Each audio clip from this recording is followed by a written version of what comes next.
Bueno, es una institución que existe desde los 80 más o menos, pionera en lo que ha sido las adecuaciones curriculares para estudiantes que han tenido dificultades de aprendizaje, que tienen problemas conductuales. Ha sido pionera a la hora de utilizar las TIC, las tecnologías de la información, con estudiantes a la hora de adaptarlo al currículum. Se combina mucho lo que es la terapia o aportes de la terapia cognitiva y de la modificación de conducta con los estudiantes. Hay estudiantes promedio que se encuentran dentro de la norma, por así decirlo. Hay estudiantes que tienen algún diagnóstico clínico, qué sé yo, como déficit atencional, trastornos del desarrollo, Asperger o autismo funcional. También hay pocos casos de algunos estudiantes con problemas conductuales importantes, pero en general es una población que se puede encontrar en cualquier otro colegio.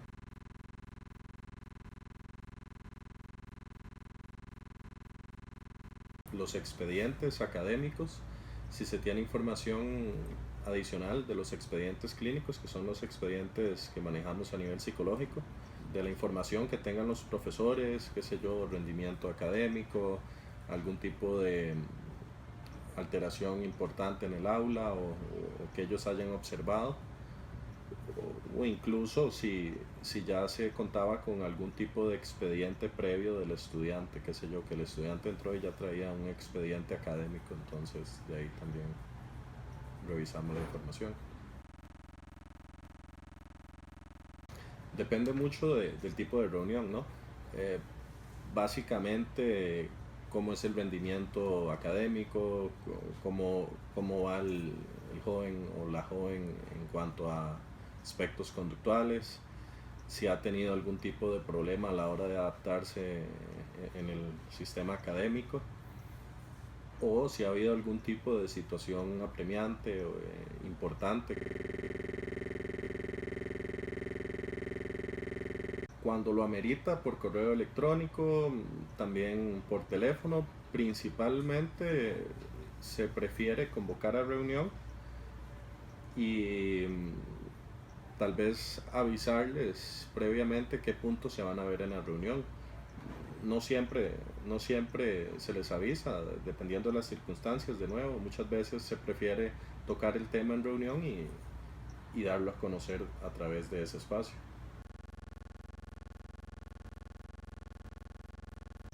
Es parte de las funciones del coordinador del departamento de psicología, muchas veces interactuar con psiquiatras de estos jóvenes, porque algunos tienen tratamientos farmacológicos importantes, terapeutas de lenguaje, docentes que contratan a nivel privado, lo que llamarían tutores. Básicamente cualquier otro profesional importante que uno tenga que contactar, pues se toma en cuenta.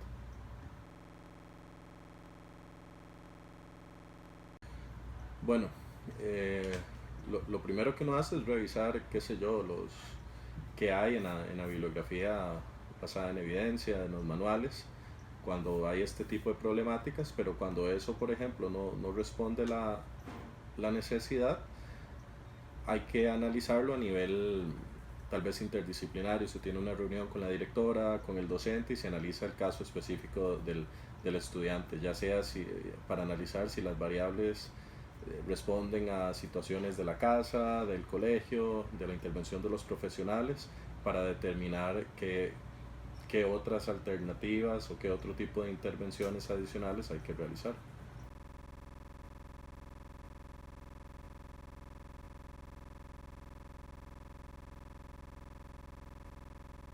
Creo que depende mucho del estilo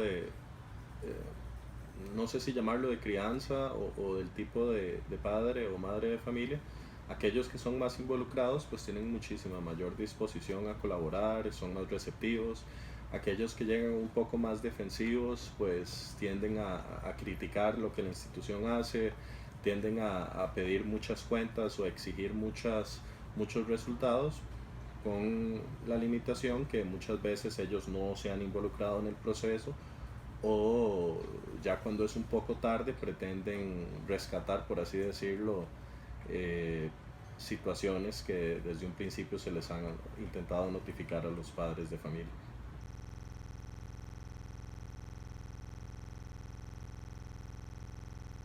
Bueno, en el caso de nosotros no hay orientadores, lo que hay es docente, psicólogo, hay un asistente en psicología y también la directora pues lleva un rol bastante activo, la directora académica. Básicamente un trabajo interdisciplinario que todas las partes eh, de manera regular pues conversen de casos importantes, comparten información, eh, siempre guardando el secreto profesional o la privacidad a nivel de nuestra área, pero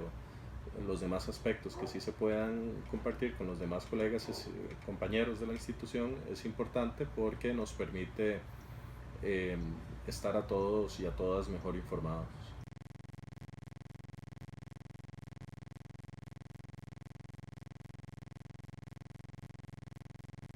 Creo que de nuevo depende del caso y de las circunstancias. Usualmente la estrategia, al igual que a nivel terapéutico, pues uno no entra con, con los principales aspectos negativos o el problema directamente. Muchas veces uno pues intenta, si lo hay, ¿verdad? Eh, Enumerar aspectos positivos, elementos, este, qué sé yo, a su favor que tenga el estudiante o la estudiante, pero eh, sí da el espacio para, qué sé yo, tratar el problema. Se trata de ir, una vez que se han enumerado los aspectos positivos, pues sí presentar cuál es el problema, cuál es la circunstancia por la que se reunió al padre o a la madre de familia y dependiendo del caso, pues sí es posible dar recomendaciones, dar algún tipo de consejo y más que consejos superficiales, pues evidentemente uno intenta, o intenta no, uno lo que hace es dar consejos desde el ámbito terapéutico, que es la posición que uno está ejerciendo en ese momento. Hay algunos padres que no hace falta darles consejos, ya interiorizan un poco cuál es tal vez la problemática. Hay otros con los que sí se debe ir más allá y sobre todo brindarles aspectos psicoeducativos o identificar algunas distorsiones importantes a nivel cognitivo que puedan tener sobre el rendimiento de sus hijos o sobre la problemática específica.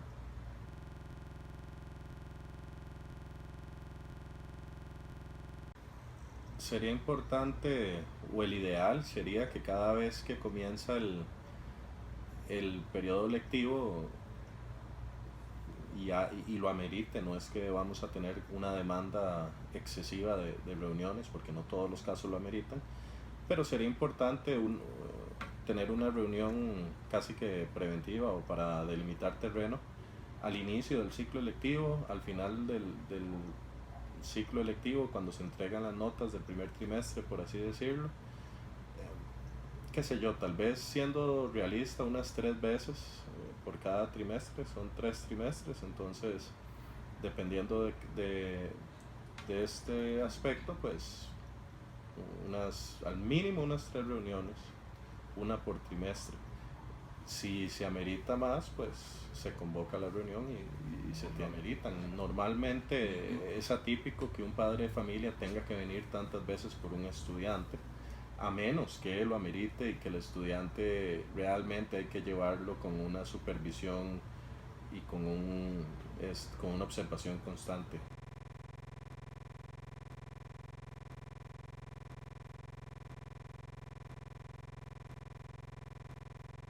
Nosotros en la institución procuramos muchas veces escuchar primero al estudiante y de ahí tomamos la decisión, si no lo podemos resolver nosotros, convocar al padre de familia y la dinámica casi siempre es primero hablar con el estudiante, luego con el padre de familia, si lo amerita que los dos estén juntos pero casi siempre es valioso para nosotros tener la retroalimentación de ambas partes, la versión de ambas partes. Hemos tenido casos de muchachos que han tenido, qué sé yo, ingreso de sustancias ilícitas a la institución. Entonces, evidentemente, el estudiante hay que informarle que se va a convocar al padre de familia o a la madre y que se va a tener una reunión. Si lo amerita, pues se trae al estudiante a la reunión y se le informa de lo que estamos hablando, y hay hasta un espacio en el que el padre de familia habla con el hijo en presencia de nosotros, y muchas veces somos mediadores de esa conversación.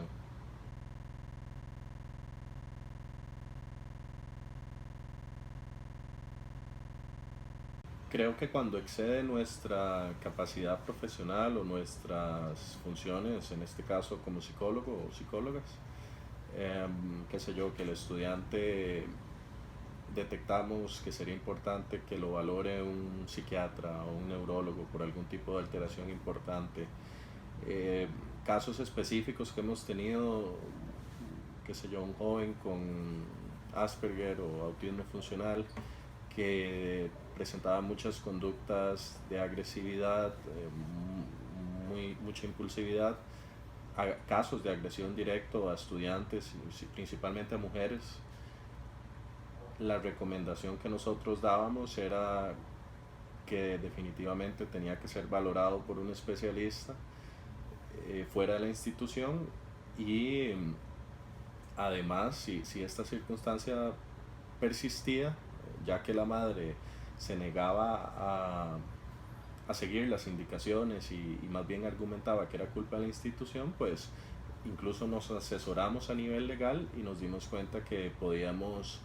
denunciar al estudiante para proteger la integridad de los estudiantes que se estaban viendo agredidos, y esta decisión incluso fue avalada por 3 informes de diferentes profesionales que habían evaluado a este estudiante. Hubo casos donde, qué sé yo, estudiantes han protagonizado situaciones o han estado involucrados en situaciones que competen al código de menores, por ejemplo, pues perfectamente podemos recurrir a asesorarnos a nivel legal e incluso hacerle consultas a profesionales que estén fuera de la institución. Casi siempre intentamos que cuando un caso lo amerita, para tener una perspectiva un poco más objetiva, recurrir a profesionales que estén fuera de la institución, y de esta manera protegernos un poco, y que el padre de familia no pueda argumentar, o la madre de familia, que hubo un sesgo de parte de la institución.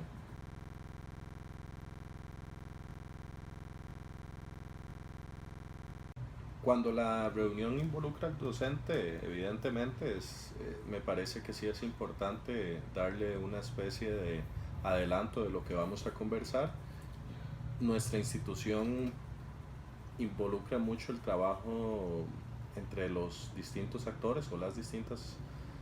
personas que estamos interviniendo. Entonces, por ejemplo, hemos tenido el caso particular en el que una psicóloga era la profesora de matemáticas de un estudiante. Entonces, la psicóloga slash docente de matemáticas atacaba mucho todo lo que hacía la profesora de matemáticas, y ella tenía el sesgo de que su paciente y estudiante era un excelente alumno y que todo era culpa de la profesora. Entonces muchas veces yo lo que hacía era convocar reunión, me ponía de acuerdo con la profesora de matemáticas y le decía, bueno, usted va a tocar tales y tales temas, yo me voy a encargar de esto, si sucede este tipo de situación, la maneja usted, la manejo yo, y también escuchaba las propuestas que ella hacía. Creo que es fundamental, es parte del trabajo en equipo, y es parte de lo que nos toca hacer en un entorno educativo donde nosotros tenemos un aporte, pero el docente es el que está prácticamente la mayoría del tiempo con el estudiante. Entonces sí me parece que es importante hacerlo, ya a menos que sea algo sumamente privado, que es más del ámbito de la privacidad como psicólogo, pues evidentemente esas cosas no es necesario compartirlas.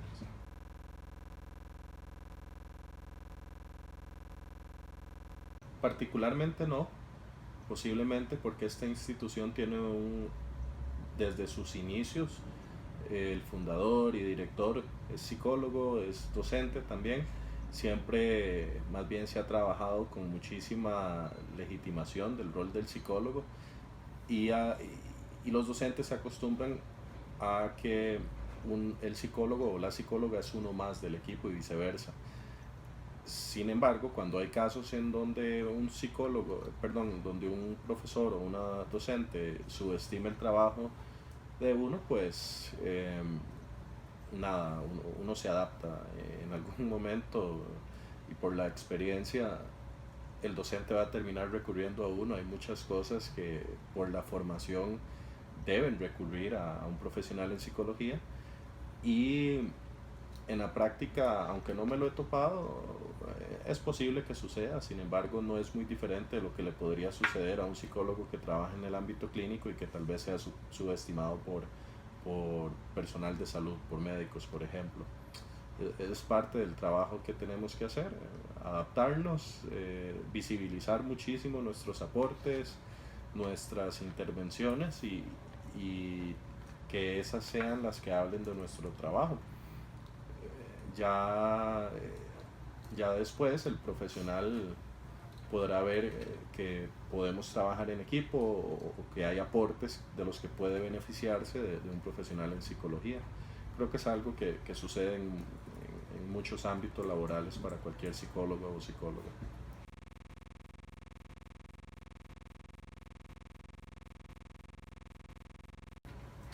Creo que a nivel, al igual que es importante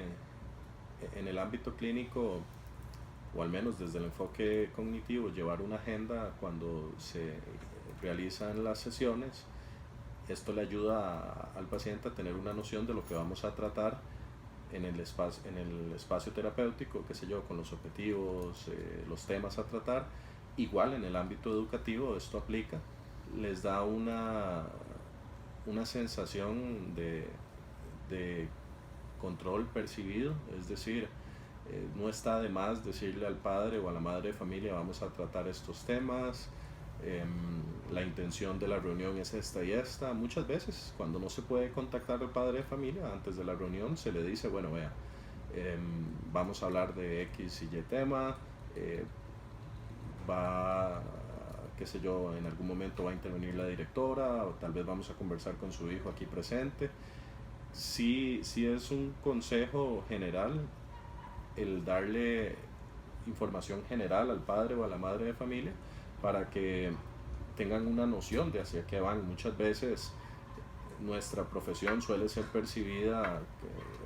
de manera amenazante cuando le toca a otras personas que tal vez no tienen mucho conocimiento del área y a veces